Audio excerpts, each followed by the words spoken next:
Right there's you.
Okay, good afternoon, everybody.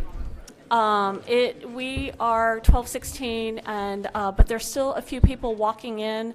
I'm going to give it a couple of moments to give people a chance to get their badges scanned and in. If you are just coming in, over to the right here, there are a bunch of empty seats, and then back in the back left corner, there's a bunch of empty seats. We'll get the lighting worked out. Okay. So good afternoon. My name is Anne Germain, and I am the Vice President of Waste for Regulatory and Technical Affairs for the National Waste and Recycling Association. And this afternoon, I am pleased to moderate this session on China's import regulations. Where do we stand? So we have three great speakers this afternoon who are going to give a rundown, three short presentations to talk a little bit about where we are to kind of set the stage. And then from there, we're going to have a moderated panel discussion for a little bit. And then we will have time for questions at the end. So about 15 minutes at the end for questions. So think about what your burning questions are. Hopefully, we've answered a lot of them by the time you get there. But if you have anything left, we should be able to handle it. Okay, with that, we're going to have Dylan DeThomas speak first, and then followed by Mark Ryder and Susan Robinson. So I will start with a bio of Dylan. So Dylan DeThomas is the Vice President of Industry Collaboration for the Recycling Partnership.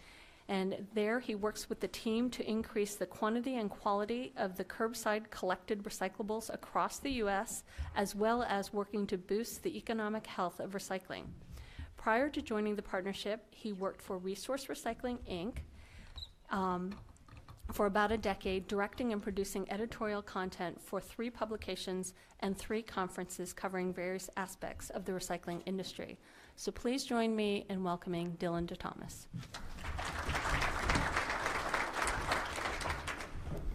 Thank you, Anne. I'm waiting to see if the power goes out again while we're streaming live on Facebook. Hi, Facebook. Hi. Okay, hi everybody. China's import regulations, where do we stand? We were trying to coordinate all of our various presentations so we don't have too much Venn diagram overlap with everybody. And hopefully what I give you will be of some value. I'm trying to give kind of a broad overview of the history of the China scrap ban, market disruption, and then give a little bit on the tools that my organization, the Recycling Partnership, has that's freely available to all of you in the communities that you work in to be able to clean the recycling stream. So before I get started, who here knows who the Recycling Partnership is, just so I know generally speaking? Okay, so not a lot of you, so great. So we're a national nonprofit, a 501c3, industry funded by, this is a slide of our funders here, to be able to improve recycling throughout the United States, which is obviously a really big job. We do that working hand in hand with individual communities, the 20,000 individual communities across the country. And we do it through 4 different ways. The first way, which is the way that I think most people, if they do know who the Recycling Partnership knows us as, is via infrastructure grants.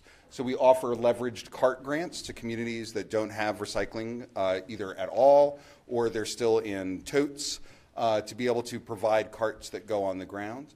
But one of the things that we were surprised to find as we've grown as an organization is that we have greater need for our human capital. So we have free consulting for communities to be able to improve their recycling system.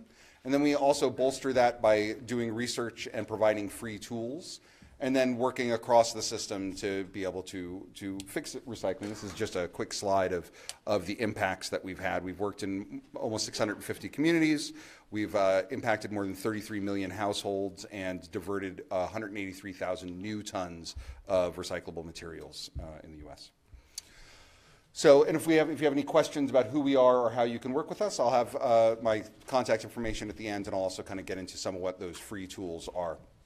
So what I'll be covering today is what is National Sword, and that it's not National Sword, Mark, I know.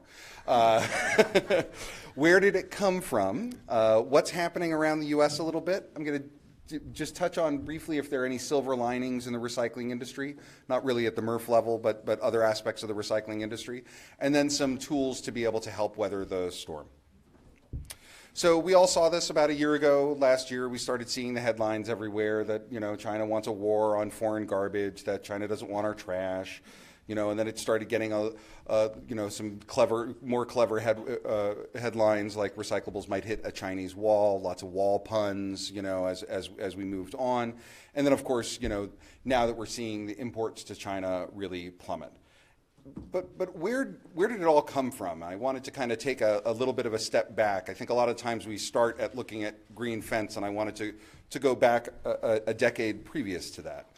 And this slide shows some brief statistics that shows the value of Chinese scrap imports from all origins in US dollars. And you can just see the massive shift from the year 2000, which is roughly speaking when China started consuming recyclables in real volumes from the US, to 2014. And you can see that massive shift. Now, that bar now in 2018 would be a little bit lower, but still, it's still a massive volume. And Mark, in his slides, are going to get into a little bit more of the details of exactly what we send over and how much all of that's worth.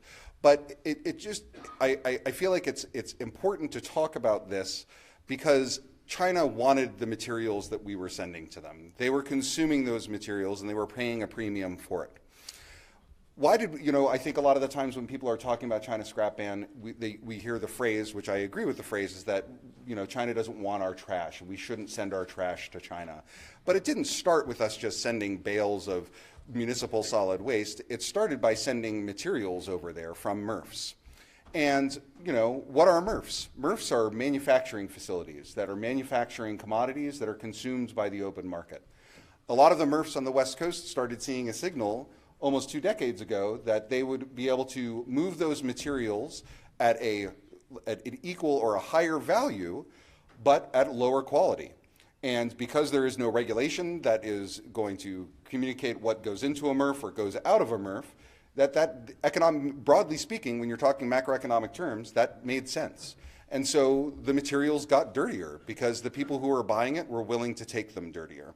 Now, of course, that gets kind of lost in the noise of all of the stories that are going on, but I think it bears repeating in terms of looking at the context. It's not like the U.S. decided to, the solid waste and recycling industry woke up and said, hey, we're going to start sending our trash. Kind of, we turned up that heat slowly with that frog in the frying pan. So to go back to China, as these Chinese consumers, the companies that were buying these commodities overseas, we're continuing to do it, the government really started pushing back. And it started in 2008 when they passed a lot of the solid waste laws that they are now enforcing. And that law that was passed in 2008 ultimately led to Green Fence, which Green Fence was the customs enforcement action that was in from February to November of 2013, and that's when I think a lot of the folks here in the room really were like, oh, okay, they reset that quality level of the materials that we did. And like this current crisis that we're in, that this stemmed from a media scandal. There was a news report of some really gross paper bales that came from Europe. Did you ever see those, Susan? I don't know if you did or not. Yeah, I saw some photos. It did look like they were exporting municipal solid waste there. And that got the attention of the incoming Chinese government, which is now the current Chinese government with President Xi Jinping. And I bring that up because at core, it still is a political issue, just as it was in 2013, it is now. And I have up here a poster for a movie called Plastic China, which if you have Amazon Prime, you can go home and rent tonight. And this has been getting, or had allegedly been receiving a lot of media attention in China, and apparently has been viewed by government officials at the highest level. And this was deeply embarrassing to China, and that is why it kind of became core to this political effort that led to the China scrap ban. There is something, as Xi Jinping came to power in 2013, he used a phrase often, the Chinese dream, which he has then repeated, a beautiful China. And the idea behind Chinese dream and beautiful China, just like we have our American dream, is that you can succeed economically, you can raise the living standards of people, of the general public, but you can also do that while improving the environment. And so I bring this up because this is all connected to these efforts, that it's incredibly popular in China to be able to be attacking pollution, and at the same time they're attacking corruption. And a lot of the times they see these two things as intertwined. And that's one of the main reasons that, as I've talked about National Sword and the China scrap ban general efforts, is that we shouldn't expect it to end overnight, because this is really becoming integrated into the political firmament. And you can get some evidence from that by you see some high-profile enforcement of these things. You saw some televised raids of recycling facilities. So, okay, I already said it's not National Sword. We use National Sword as sort of an umbrella term because it's catchy. It says sword. You can use puns about swords and shields and such. But National Sword is not what was an enforcement action that occurred last year that is now over. Then there was the scrap ban in July, and now it's Blue Sky 2018. So you Irving Berlin fans can hum Blue Skies all night long. And I just have a bullet point right there that a friend of mine in China, Adam Minter, who wrote the book Junkyard Planet, says often, is that anybody who tells you that they know everything that what China is doing is lying. They have not issued a press release saying what's going on, but the people up here, we do have evidence as to what we're talking about. They are well reported in stats, but we don't truly know. I've not talked to President Jinping or President Xi, and he has not given me the download. Okay, so what's National Sword? The first part of National Sword were inspections of plastics recycling facilities. So the place where the bales end up going gets sorted out and scrapped. That's what Plastic China is about. They inspected well over 1,000 of those facilities, and many of them were shuttered. To give you context of what those recycling facilities are, those aren't the shiny, metallic, beautiful, giant recycling facilities that we have here. Rather, they're mom and pop shops. The equipment could fit on the stage with us right here. And they had to kind of strike them down. They're also the operations are not particularly very clean. Then in July, we had the scrap bans, the World Trade Organization, which got into the classes and scraps, and I'm going to let Mark talk about this, as well as I'm going to let him talk about the prohibitives content. He's going to get really into that and kind of talk about some of the details. But now what's happening with Blue Sky 2018 is that you're seeing more customs enforcement at the ports that are known for scrap. Obviously, a lot of folks in this room, I'm sure, are affected by some of the rejected loads that have already occurred, and there's worries that more are on the way. And many MRFs, the MRFs that I'm talking to, especially on the West Coast, are just simply not sending material to China. They're just not chancing it because obviously it doesn't make any economic sense once it comes back.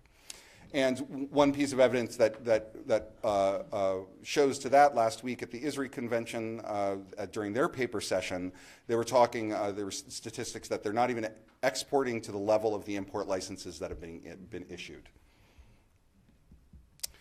What is the goal of these actions? This is, again, kind of gleaned by reporting and people that we've talked to, but one of the big goals that gets spoken about a lot is that there is a desire for China at the governmental level to consolidate the recycling facilities to eco-parks. They want larger, cleaner, better regulated facilities than those mom and pop shops that could fit here on stage. They also want to bolster their own domestic markets and spur their own modern solid waste management system, and they see this as supporting that. What's happening and where? About half U.S. states have had either heavy or noticeable impacts from recyclables. The rest are minimal and unknown. Obviously, the impacts of the scrap ban are much, much heavier in the western states and provinces, both in the U.S. and Canada. There's excellent reporting. The publication Waste Dive has a state-by-state breakdown of the materials, and Resource Recycling Magazine, the magazine that I used to edit, has a really great breakdown if you want to get into some of the nuances and details behind that. So are there silver linings? Am I doing okay on time? 2 minutes. Okay, got it. All right. Silver linings, well, MRFs consort for a number 5 bale. Bob Capadonna with Casella will tell you how, and sell into existing markets for the polypropylene bales. There's growth opportunity for companies that will consume number 3 through 7. Some of these are companies like Integrico Composites and East Terra Plastics are making rail ties out of commingled, compatibilized plastic materials. And then there's increased investment into the plastic recycling from both China and domestically, so capacity for plastics recycling is increasing. The cloud in the silver lining is that is the same thing has not yet been reported as happening in paper, and there's a lot more paper out there than plastics. So what can you do? The Recycling Partnership was literally formed to be able to improve the recycling system in the U.S., and so I am here with my last 2 minutes to tell you about the free tools that we have available. We have a free social media kit, which is not the baseline of any recycling program, but rather the frosting on any recycling program. But we have these free tools online. But what we do have online is best management practices to do outreach. There was a session earlier by McKenna Morrigan of Cascadia Consulting, who's our favorite consultant firm, as well as Cody Marshall, my colleague with the Recycling Partnership, that went into a step-by-step guide, also got into a return on investment to be able to reduce contamination at the curb. We have it's a 6-step plan with four pieces there that you do a mailer to say what your materials are, but then you target the top recyclable contamination, the top piece of contamination.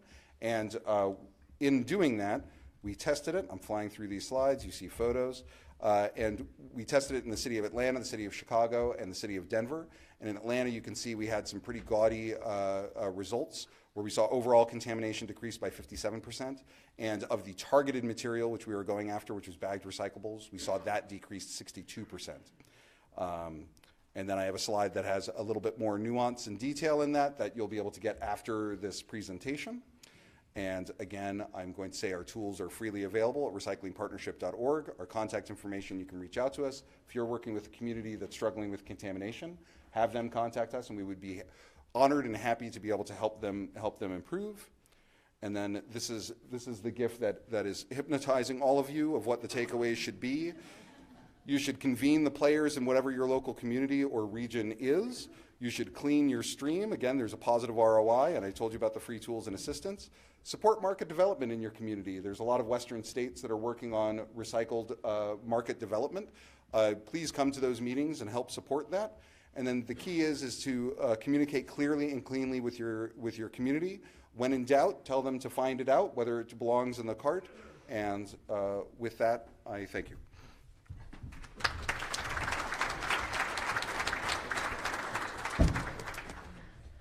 Thanks, Dylan. Our second speaker is Mark Reiter, who's the Vice President of Governmental Relations at the Institute of Scrap Recycling Industries, also known as ISRI.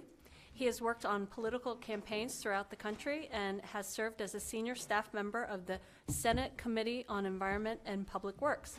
Mark is a 10-year veteran of the U.S. EPA and has worked on environmental issues, among other things, for a congresswoman from New York City and helped run a family business. He is a native New Yorker.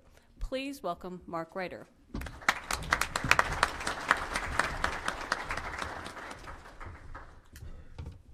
I should say that the last piece here, a native New Yorker, is probably my most proud piece, so be careful. You might find some fun here, but I am tempted to go to the end of my presentation because Dylan really gave you a great basis for understanding what's happening out there. And so let me try to do this as quickly as I can so that we can get to Susan and then to questions and get your participation, which I think is really important. And I think some of these numbers are kind of dry, but I think in this audience, some of the numbers I'm going to show you are going to be fairly meaningful to your business. So here's what I'm going to do. I'm going to talk to you about, quickly, since Dylan has already covered much of this, China's environmental challenges and how it led to these bans, and also why what happens in China is important to the global recycling industry. And then we'll do a little looking ahead and see what we come to. Here's the U.S. recycling industry. It's a $117 billion industry, supporting 156,000 direct jobs and 375,000 indirect jobs. It processes 130 million metric tons of scrap, meaning paper, glass, plastics, textiles, rubber, electronics, and ferrous and non-ferrous metals. You'll see here that the largest portion of that is scrap iron and steel, but paper is a big portion. Aluminum, the electronics is a $5 million per year industry for recycling, and on and on. So if you want to see some of these numbers later, let me know. Now let's take a look at the U.S. recycling industry's participation in the global recycling industry. We export 37 million metric tons of scrap worth $18 billion a year to 155 nations. About 30% of the scrap that we collect and process in this country, probably a little more than 30%, is exported. And why? You all know this, because we produce more scrap commodities in this country than we can use every year. We need trade as an outlet, hence the problem we're facing with China. Now, let's look at the global global scrap economy. Globally, 800 million metric tons of of scrap is produced annually. 180 million is traded, but 43 million, or almost probably a little more than 40%, I would think, a little less than 40%, goes to China. And that's a hell of a lot of scrap. I'm going to sort of skip the environmental challenge, not to bore you, but the key here is, and Dylan touched on this, is that President Xi Jinping, when he first became president, made environment a serious issue for his administration. He has now doubled down on that in the recent, I think it's the 19th Congress in October of last year. This is now a very serious business. If any of you, and I'm sure many of you have been to China, it is really difficult to get through that environment. It's pretty nasty. And so what have they done? They've created a strategy. It's a multi-pronged strategy. They're limiting what Dylan rightfully referred to as a lot of garbage, but a lot of valuable commodities as well. I might add that in meeting with the Chinese, both in China and in Washington, where we have a fairly good relationship with the folks in the Chinese embassy, we learned that the symbol for waste is the same as the symbol for scrap or recyclables. And therein lies, I think, part of the problem we have, not only in China, but in this country and elsewhere. This is something we call scrap is not waste, and recyclables are not disposed of. Recyclables have a value. They are a commodity. Well, the Chinese, when Xi said ban this stuff because of this video that Dylan was talking about, and incidentally, if any of you want the link to that, you should see it. It'll disgust you. And you'll understand why this is happening. I'm more than happy to do that. Just give me your card and I'll send you the link. So this is what's happening. We know it. And then what we know also, which was exacerbated last week, we know that what the Chinese are really trying to do is substitute their domestic production of scrap for the trade that they're bringing in. So this is not going away. This is China understanding that recycling is an environmentally friendly activity. And what they intend to do is within about 7 to 10 years, we're going to be competing with them on the world market and selling our scrap. And we know that incidentally, last week, well, perhaps by the time you were traveling here, we knew that China was banning mixed paper and post-consumer plastics. Last week they announced that by the end of this year, they're going to ban post-industrial plastics, small motors, which is really, we're talking non-ferrous metal, and insulated wire, also non-ferrous metal. The following year, they're going to ban all non-ferrous except aluminum and copper. So that's where we are. Again, Dylan touched on this. We're looking at 100% inspections of all loads, either here or at the ports or in both places. CCIQ, whose initials I can't tell you what they mean, but they're an agency of the Chinese government, essentially, that has inspectors here in the States who do inspect materials going over to China. And we know that initially the Chinese have said for carried waste, only 1.5% of any load can contain carried waste, which means perhaps glass and paper or plastics and paper, or whatever you want to call it. And 0.5% is almost impossible to meet with current technology, which is also the problem you're seeing in the decline of plastic and paper exports to China. And I've already touched on the fact that this is all about cleaning up China's environment and creating their own recycling industry. Okay, these are important numbers for you to know. Not the numbers themselves, but just look at the colors. You know, we're talking about the entire world in trade. So if we take a look at copper scrap, recovered fiber, China is buying 55% of what is available in the world today. In plastics, it's 51%. A quarter of all the material, of all the aluminum available, it is purchasing. And it's purchasing about 3% of steel and iron. No secret, I mean, they have many steel mills in China. So this is why, this kind of purchasing is why this is so important to us, because when those numbers, when those blue lines get larger and the red lines get smaller, you know, our industry has to change. It has to look for different opportunities. Just to let you know, in the U.S.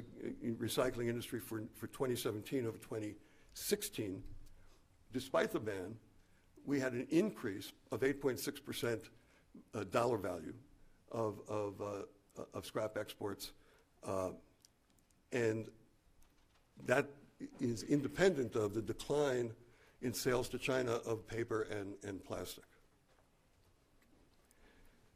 So the biggest challenges in dealing with China, meeting those 0.5 standards, and there's some rumor that there'll be 1% for non-ferrous. There are inspection inconsistencies. Again, Dylan referred to the inspections that are occurring at ports. Well, as I say, see, there are inspections occurring here in the States, and they go over and get inspected again in the ports. The problem is that, and we've faced this in our discussions with the Chinese government and the folks in its embassy. The problem is the Chinese have not defined carried waste. So it is in the mind of any inspector what carried waste actually means, what 0.5% actually looks like. And what we know is that there have been some loads that went out inspected and approved and went out to China and got rejected at a particular port.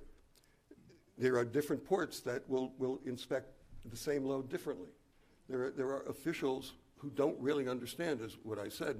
There's no definition of 0.5%, so there are officials in China who don't know what that means. So this is not it's the way China operates. It is completely changing its government. It is restructuring its government so that the Ministry of Environment, MEP, is now going to be in a larger ministry with greater power. It'll be called something like the ecological something or other. And that's happening as we speak. This is all going on. Things are changing very quickly. Officials are moving from one agency or one ministry to another. And so there's a lot of confusion even in China about, not only are we confused, but they are as well. And then, of course, again, we talk about market competition. So looking ahead, 1 minute I have, there's going to be more environmental compliance of Chinese recyclers. And that will mean fewer quotas of materials that they can bring in, which will mean less than we can send in. And then, of course, we already know about the bans. They're increasing now. We just heard that last week. And the issue of trade between our two countries, if we wind up in a trade war, nobody's going to be safe, whether it's scrap or any other material. So we have to keep an eye on that. Very quickly, looking ahead, we need to find other outlets for demand. So what you see here is for plastic, for paper, I'm sorry, that you're looking at India, Canada, Mexico, and Southeast Asia have been the opportunity to move away from China into other countries. And I'll just point out that look at Vietnam, those numbers are pretty, the increases that they're purchasing in 2017 over 2016 are pretty dramatic. Let's look at plastics for the last slide. Again, with the exception of Canada, the same. India, Mexico, Southeast Asia. And again, if you look quickly at Vietnam, Malaysia, et cetera, you're going to see, significant increases, even though they may be small increases in volume, they're going to be increasingly purchasing this material. So I'll leave it there. I hope I got it in the requisite time, but I look forward to the questions, and hopefully we can really get into some interesting things. And so Susan will be up next. Yep.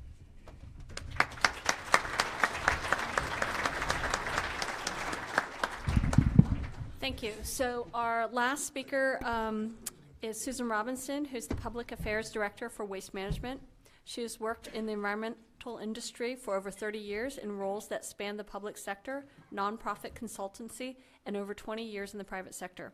Her experience includes global commodity pricing, research and analysis of industry trends, and 20 years managing municipal solid waste and recycling contracts. Susan has worked for Waste Management since 1999, with much of her time interfacing with local governments implementing municipal programs. She is responsible for the company's public policy efforts around recycling, organics management, natural gas, and new technologies. Please join me in welcoming Susan Robinson. Great, thanks so much. Thank you all for being here today. I had I think, great overview of what's going on in the world and why, and now really I'm going to drill into how it's impacting us here locally. I'll talk a little bit about the big picture, but really kind of dig into what we're seeing. Okay there? Okay, what we're seeing at our facilities. So first of all, Waste Management, we're the largest recycler in North America. We manage about 15 million tons of material for beneficial use. About 10 million tons of that is your traditional recyclables that we're really talking about today. So we have a pretty big stake in this, and we've been paying a lot of attention to what's going on and a lot of impact to our company as well. So this map shows us where we, Waste Management, are marketing material globally in 2017. It's interesting because it looks a lot different than it would have a decade ago. And we had our wake-up call with Operation Green Fence in about 2013 and felt very vulnerable with the fact that we were marketing so much of our material to China. So we started to develop some markets across the globe. And you can see we really did diversify where we're sending our material. A lot goes to India, a lot goes to Mexico, a lot goes to other points across the globe. What's also interesting that this map doesn't show is the difference between 2017 and the first 3 months of 2018. So if we marketed about 27% export to all these locations, over 20% of that was going to China. First 3 months of 2018, that's about 5% to China. So all the numbers we've talked about, we can see and feel them when we talk about what we're seeing happening in 2018. So, kind of some of the numbers, and I'm drawing on some information from the ISRI conference last year. If we have about 13 million tons globally that used to be going to China right now and doesn't have a home, what that really means from a global perspective is if we got 13 million tons now competing for markets, in the same markets, right, without that market in China. So while that's a global impact, this is a global issue. We've got Australia that sent almost all of their tons to China. We've got Japan that sent their tons to China. This is a global issue. If you think about it, when we have 13 million tons without a home or excess supply, it's impacting every one of us in this room. All of our local customers, our local municipalities feel that same pressure. And it might take a little bit of time before we start to feel it, but really between the commodity pricing and the flow, we're all going to feel the impact of the global excess of supply versus the demand, the real demand that's happening right now. And even in those places where maybe they send to local domestic markets, that doesn't protect us from the commodity values and the quality requirements, quite frankly, that we have now on the materials that we're generating through our recycling programs. And then finally, I think if we ever had any guess that China was going to relax, we see a couple things happening with Operation Blue Sky. They are actually inspecting at the ports to make sure that their new bans and their contamination requirements are actually being enforced.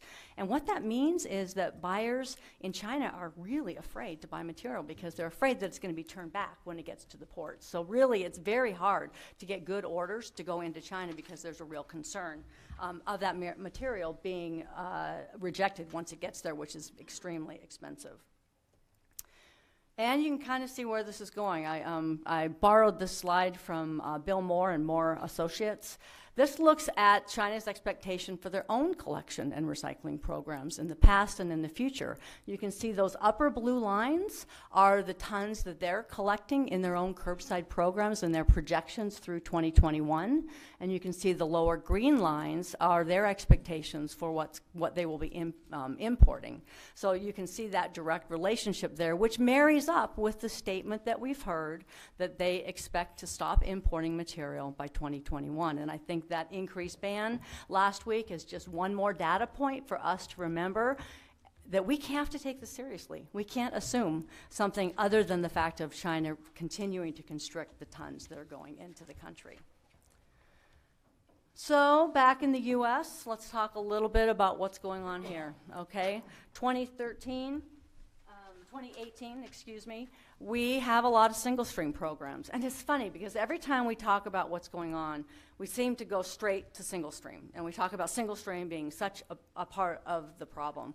Well, there's a couple things I have to say. One, our packaging has become much more complex at the same time that our single stream programs have flourished. So we have a lot more confused customer base as to what can be recycled and a lot broader range of materials going into our single stream programs. Number two, single stream is convenient. Our customers love their single stream carts. I think it'd be pretty tough for us to roll back in most communities their single stream carts. Number three, there's a reason why we went to single stream. The most expensive part of the integrated recycling program is the collection. About 70%, 70% of the integrated cost is in the collection systems, and single stream is by far the less expensive way to collect recyclable materials. And then there's one last point I want to make because we don't talk about it enough. It's safety. It's so much more safe for our collectors on the route to be collecting with single stream. The injuries are down, it's a safer program. So I guess my point being for those who wonder about moving back, pulling back from single stream, that ship sailed. I have a really hard time imagining that we're going to go backwards on that. So one thing I will point out on this slide as well that we do need to tackle, our customers love their convenient programs. They love it when it doesn't cost a lot, but we have a real problem. Right now, about 25% of all the material inbound into our single stream recycling facilities basically gets pulled out as contamination. So that means for every 2,000 tons on average coming in the door, we are having to pull out 500 tons of that by the time it goes out to ship to market at the back end. That'd be like taking, let's say, a grizzly bear or 2 linebackers. I think I've seen that, 2 linebackers, but let's say the grizzly bear example, on the inbound, has to be the size of a 10-pound puppy before it can leave our recycling facilities. The result of that is a lot of increased cost in processing to remove that material that before might not have been removed from the system as it was moving through the system. This isn't easy, right? In fact, something I think many of you have maybe felt or heard about is really the disconnect for us. What other industry in the world has a complete disconnect between the demand of the product they sell and the purchasing of the feedstock coming in? Once we turn a recycling program on, a curbside program on, we can't turn it off, right? Even when the demand stops, the material keeps coming in. In most production facilities, you can just, if your demand shrinks, you can just buy less material coming in and you balance yourself out over time until you grow your demand. Here, the material keeps coming in and recyclers are expected to find a place for it no matter what. And that's a real tough dilemma, I think, that we all feel right now. I think we focused so long in the past, and this is, I think, something that's going to be a paradigm shift, a real challenge for us. We've focused so long on getting that material in the cart. That's been the goal, is to get the material in the cart. That our customers think that's what recycling is, and then they will take care of it and we'll find a market for us. So I would suggest that one of our big paradigm shifts is helping consumers understand it's only recycling when it offsets the use of virgin resources. Putting it in the cart isn't the end of the story, it's just part of that process.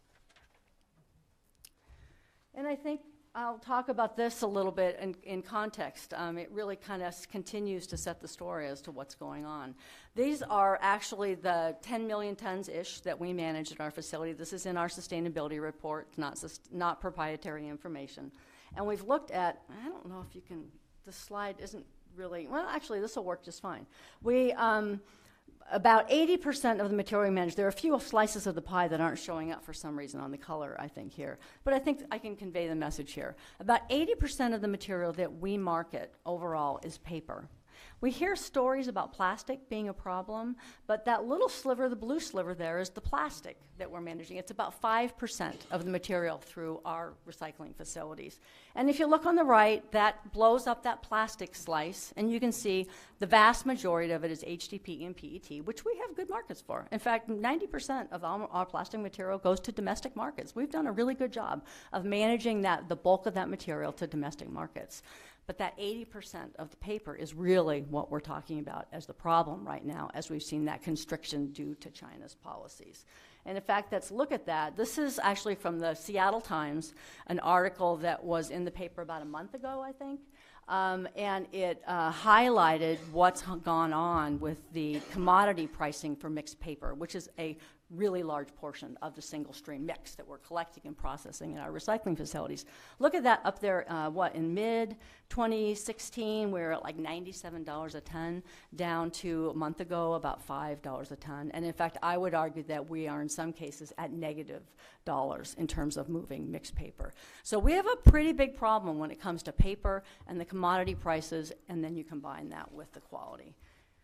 Which, here we go. So I think where we are, we're not going to change the way that China has established their bans. That's kind of, they've done that, and we're moving forward.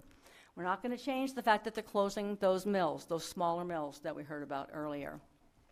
The only thing we really have, the lever we have, is to improve the quality of the material that we're managing. And that's really where we are today, is wrapping our head around how we're going to do that. What can we do to improve the quality of the material?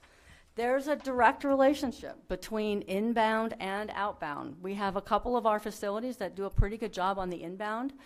They've been marketing and educating consumers for a long time. It's a lot less cost to achieve that quality requirement that we have.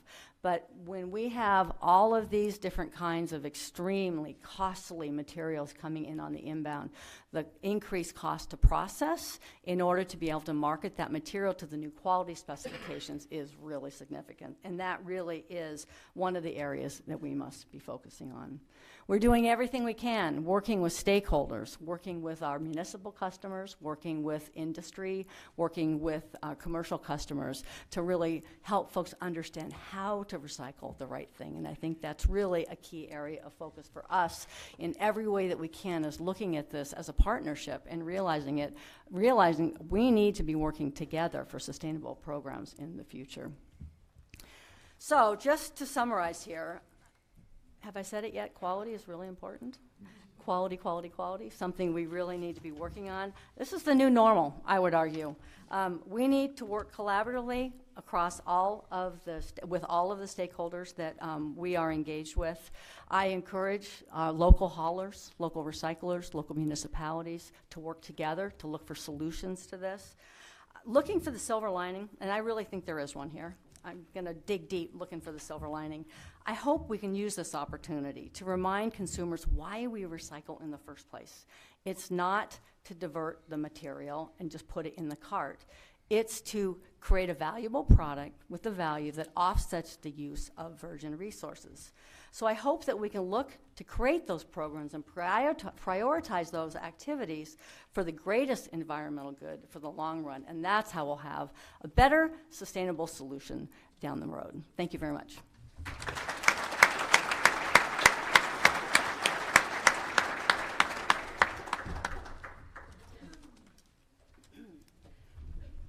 Thank you, Susan.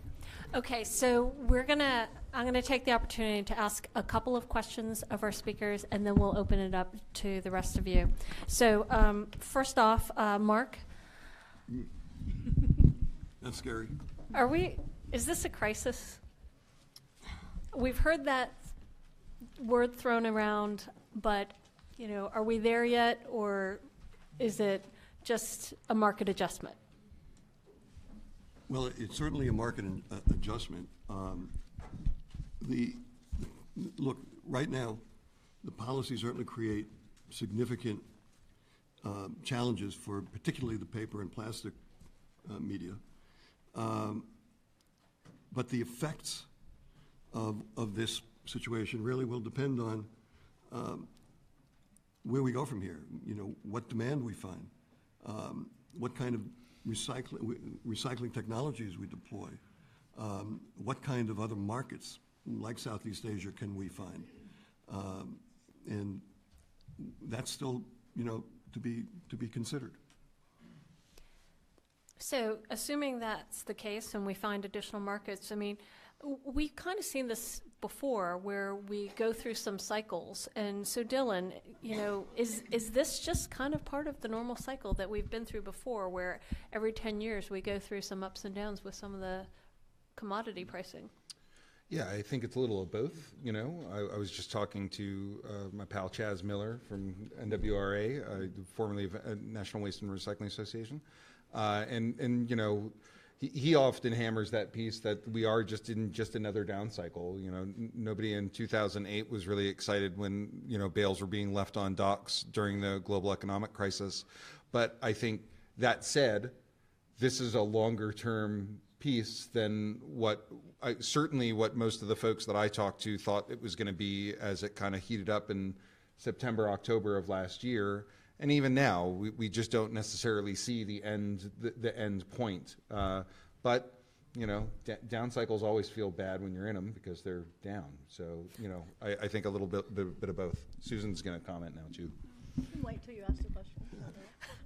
Yeah, so Susan, we heard Dylan talk a little bit at the beginning of his presentation about how this is really impacting the West Coast, and certain states are feeling this a little bit more. Can you talk a little bit about the regional variations and the impacts of these? Because you did talk a little bit about how globally everybody's going to be feeling this. Yeah, I think, can you hear me okay? Does that work? Okay. Certainly on the West Coast, the vast majority of the material collected have been going export. That's where the shipping lines work, the back and forth with the shipping lines. And so we've really, on the West Coast, have relied on the export market dramatically. But because this is a global commodity market, when you shut off those tons going into China, you are shifting the whole global economic condition. So it's not just flow, it's commodity value as well.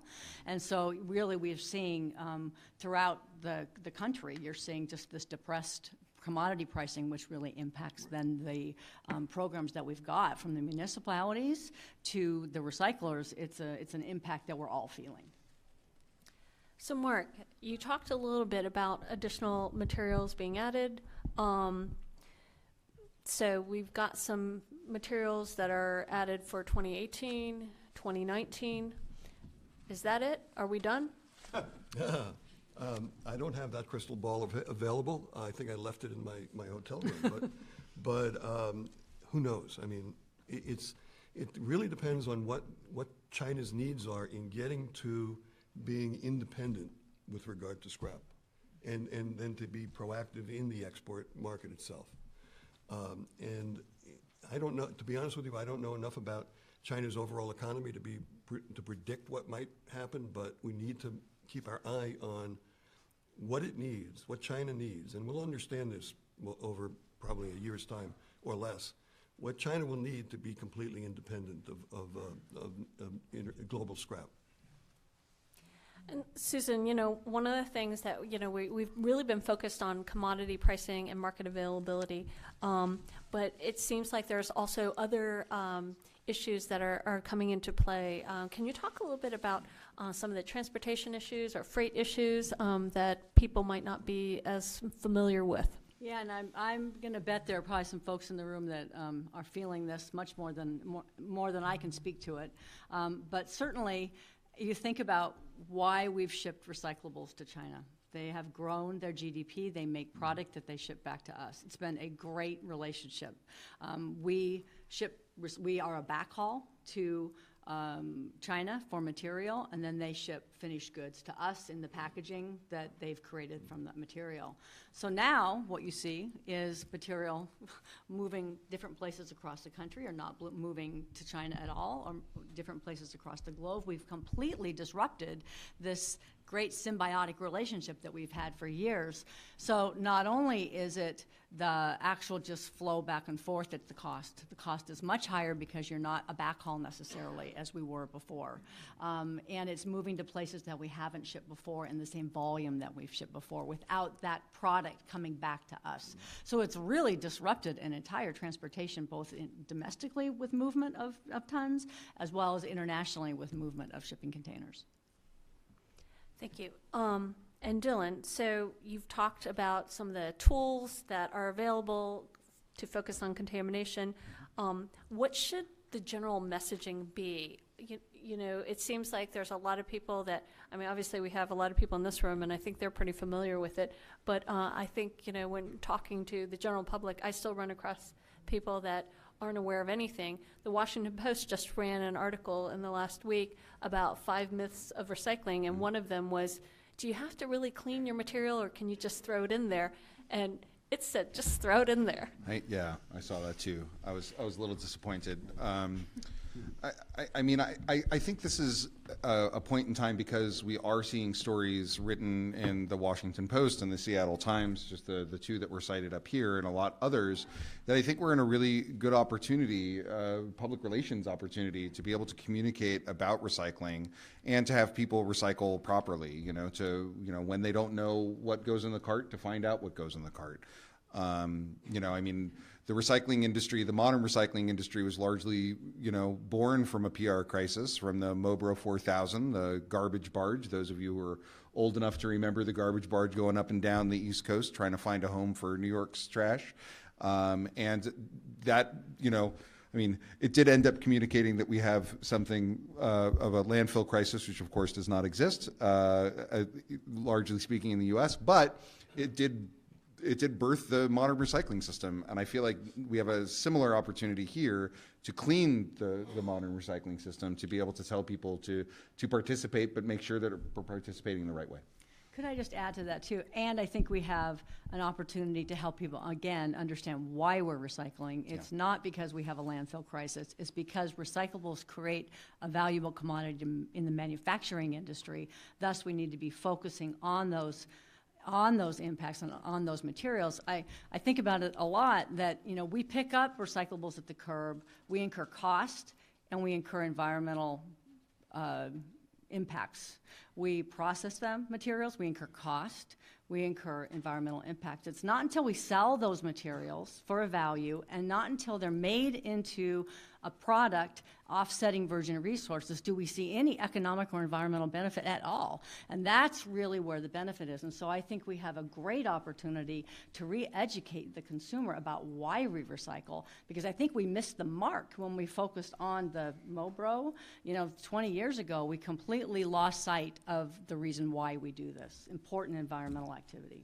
Can I comment on that as well? Absolutely. I mean, I couldn't agree more with Susan, but one of the things that I realize is curbside, folks who recycle at curbside really have no idea what we're doing with this material, which is what really, I think Susan was just saying. I think as part of a PR strategy, we have to let our public know that, in fact, when they put that material at the curb, something important is happening to it. Something valuable is happening to it. It's making cars. It's making all sorts of other things that we buy. And Susan, I want to talk to you a little bit about contractual issues and dealing with municipalities. How is Waste Management handling contractual issues, especially in light of the China situation? Are you going back and opening up contracts, or are you approaching it from, well, we're going to have to absorb some of these costs and try and adjust in the future? How does that work? I guess the first thing I'd say is there are as many contracts as there are cities out there. Every single one looks a little bit different. So we're reviewing every single contract that we have, looking at really what's the best way for us to work with our customers and find solutions that really can help bring us through this next period of time, creating a win-win out the back end. And then I'd like to ask all three of you one last question about,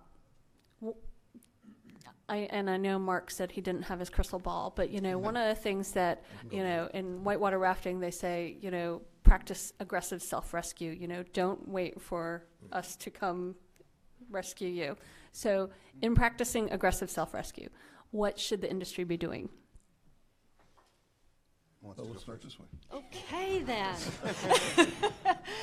So I'll go back to, I actually started my career working for the city of Seattle when they were in the process of kind of dealing with some crises. They had some pretty significant waste crises there. And the solid waste director at the time said the Chinese symbol for opportunity and crisis is the same.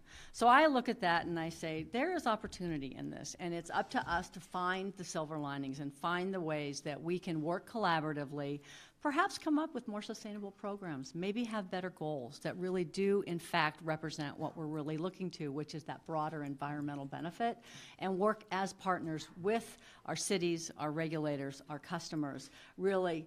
And I think we're doing that. And I think what I find is we have a whole host of stakeholders who are talking together, looking for ways to kind of spread the word about how we can move this forward in a collaborative way.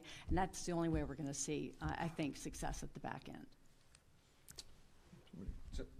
Hang on. She said all three of Yeah, us can answer this, so I'm going to just really quick, just to dovetail on that in terms of collaboration. I think that we're seeing greater collaboration among a lot of different organizations that are looking at this, like NWRA, like SWANA, and David Biederman, who's speaking upstairs right now. As well as trying to, working together to improve the cleanliness of the stream on one end, but then on the other end, you're seeing organizations like the Association of Plastic Recyclers and the Recycling Demand Champions program that's trying to bolster the plastic recycling industry here in the U.S. And I think that with collaboration and companies agreeing to buy more post-consumer recyclate, we're seeing a lot more of that collaboration among these different organizations. I feel like I should mention ISRI as well. So, Mark, do you want to comment on that? Sure. I'll take a different tack because I'm going to try to challenge you guys and perhaps your association as well. And if I'm offending anybody, I don't mean to. But last week at our convention here in Vegas, our president, Robin Wiener, got together 50 folks, our members. Actually, somebody was there from WMI and staff, and some of our international visitors. And we had a 3-hour brainstorming about demand. And I don't mean demand in terms of other markets. I mean, what's the future of recycling? And I'll tell you, I mean, I've been at this for a long time. Advocacy. I can tell you that rarely has there been a session that has engaged me and excited me as much as that session did. There were some really great ideas coming out. I would suggest that you all be a party to the solution and get a great brainstorming session going, or make it plural, and work out ideas about the future. You know, surely we talked about technology and whatnot, but we also were talking about, you know, we need to find new uses for our materials and whatnot. We need to understand now that, as both Susan and Dylan said, this is the beginning of the next industry, of the next recycling industry. I mean, the industry has actually been restructuring since about 1995, but this is going to accelerate it. And we're all party to it. Everyone here, every single person here. I would really strongly suggest that you get a bunch of people together and you just start brainstorming how you think this industry, or what you think this industry has to do in the next 5 or 10 years to be competitive. And to that end, I mean, there are lots of states that are convening these types of meetings. You know, the state of Oregon, the state of Washington, California is doing some smaller meetings. The National Recycling Coalition just had a meeting in Oregon. It's going to be doing another one in Ohio, and I think another one in Atlanta. At the WasteCon in Nashville later on this year, there's also going to be a convening. See what opportunities there are in your backyard to be able to take part, and because it's really going to take all of us working together. Okay, with that, I'd like to open it up to questions. I'm going to ask that you ask a question. I don't see a mic, so I'm going to repeat the question so that it gets recorded by the Facebook Live and then assign it. If you have a specific person you want the question directed to, please let us know. Question to Susan. You mentioned the exporting all these materials to China, but then at the end getting it back as finished product in the United States. What is the links with enhancing our manufacturing or the advancement in moving a lot of our manufacturing from overseas back here home to the utilization of such materials in here in the United States and saving that whole cycle? So the question was directed at Susan, asking about the backhaul of the material and creating the cycle of recyclable materials going there and finished products coming here, and how we can improve our manufacturing processes here in the U.S. So you have to remember, it's not just the packaging, but it's the products as well. And so that really makes it kind of a twofold manufacturing conundrum that we're in. We have heard of some additional plastics facilities that are starting to locate here. We've heard of, actually, not exactly to answer your question, but in some of the countries around China, of mills that are going to be making the pulp that can be sent into China for the packaging. So I think one of the, without knowing to answer your question, hopefully driving more demand at the end of the day, I think what we're going to see is just different flows of things. The world in a couple of years is going to have the arrows going in very different directions for different types of materials. Some of that may be product and packaging here. Some of it may be different pieces of that puzzle traveling in different directions. And I'd also like to just say that, I mean, ultimately a lot of this kind of boils down to the demand for where the materials are coming from, and China still has the demand, and so you're seeing that reflected in domestically collected recyclables, the price in China shooting through the roof, and also seeing increased prices of pulp being imported into China, because they still need to make all those boxes and all that stuff that we're going to then buy back here. They're not, the Lee and Man and Nine Dragons aren't shuttering their mills. They just have to get the materials from somewhere else. Another question? The other countries that you put up on there other than China, what are their acceptable contamination rates? So the question is, and I think this is for Mark, besides the countries besides China, what are the recycling contamination rates that are allowable? Not a lot. I mean, I shouldn't say it that way, say it the other way. They're more, let's put it this way, if they have any regulations at all, they are more generous than China's is now.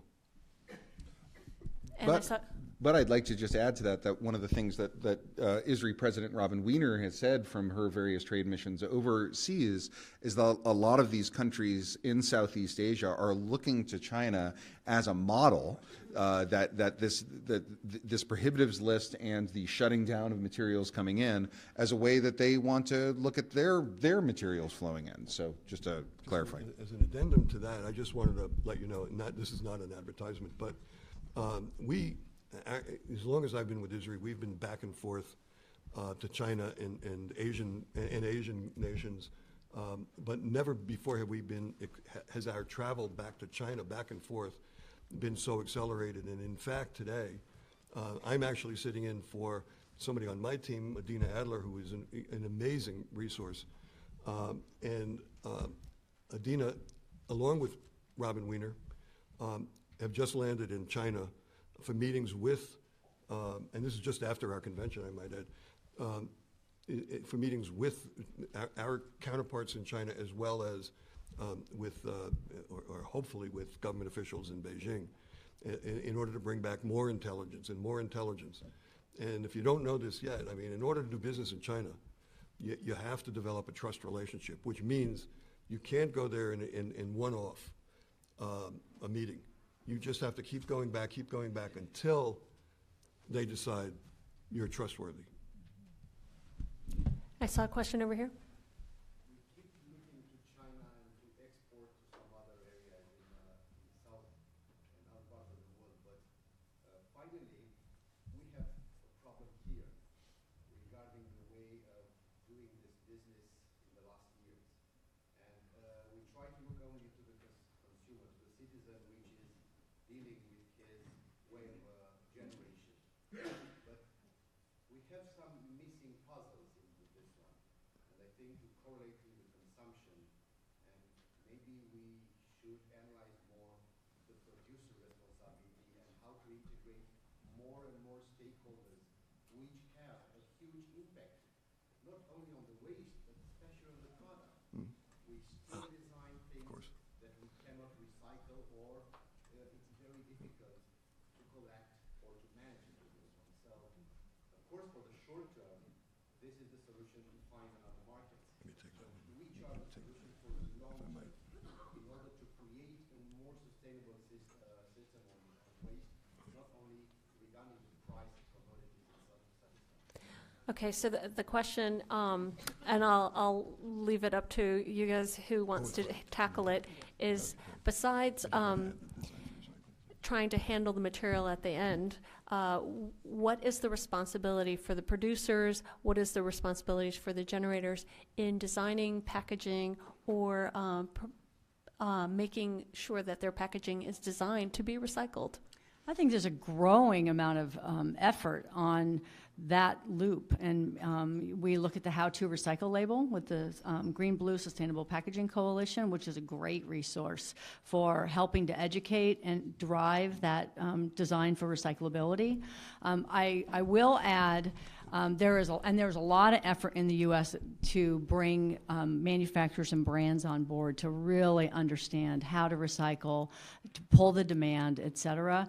I do think I need to make a comment that we have producer responsibility efforts in other countries around the globe who are in the same boat we are. So this is not something that we can solve through a regulatory process. This is going to be a long behavior, economic process that we're in. So I don't think, in fact, in some ways we're better off than probably many other countries around the globe. This is something that really it's a long-term solution in the coming.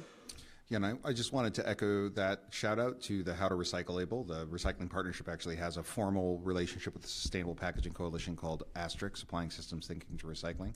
And one of the things that I really love about the How to Recycle label isn't just that it's giving that feedback loop to brands to be able to tell them how to design for recycling, but it also has the key label on it of something that is not yet recyclable, so something that should be thrown away. And their research as to how effective that label is has shown that people are educated by a clip of like 83% of the people that consume the products are able to get that feedback loop, which I think is really, really key and important.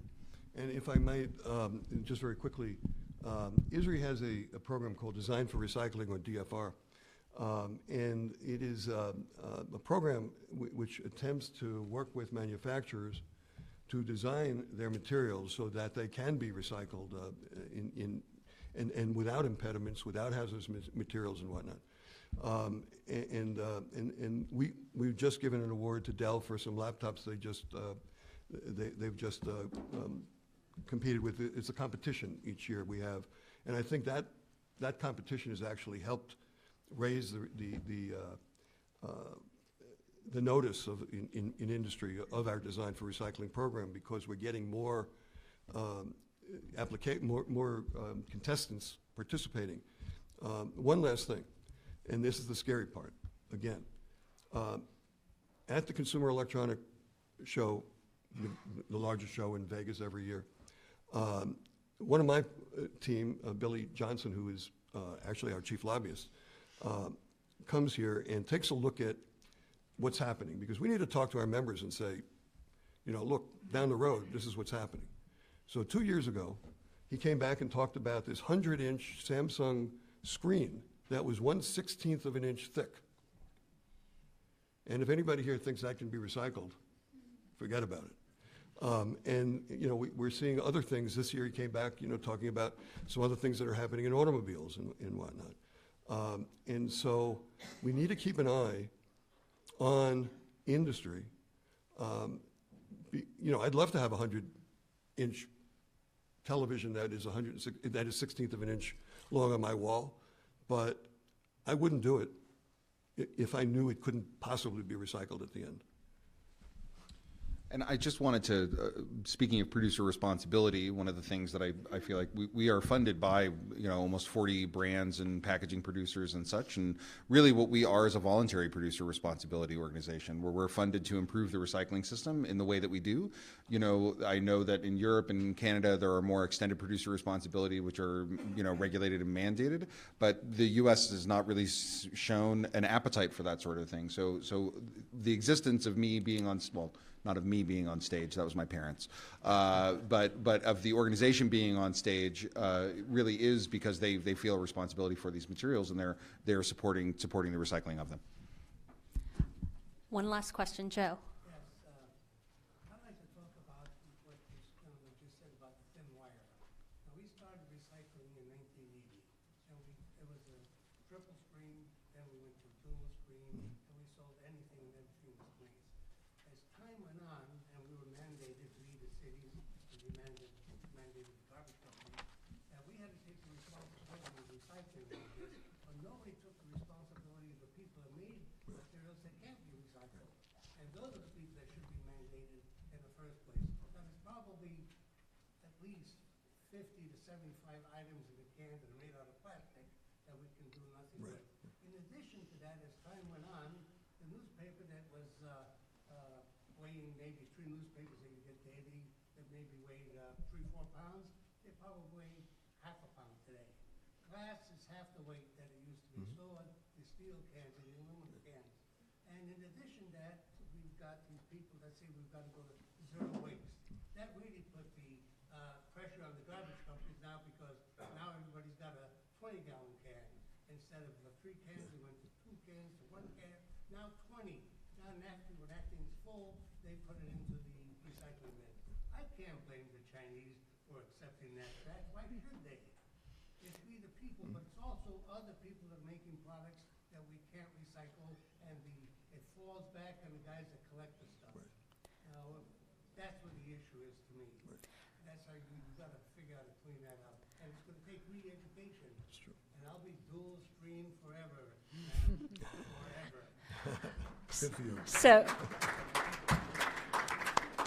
So the question is, with the complexity of the evolving ton, how do the service providers adapt to the changing waste stream and the continuous changes in material quality, quantity, et cetera? It was funny. I was getting ready to participate on a panel last week with Dylan, actually, and thinking about it, I had this revelation, and you noted the newspaper, and I realized it really wasn't until the newspaper started to disappear from the recycling systems that we started to realize that we were really dealing with packaging.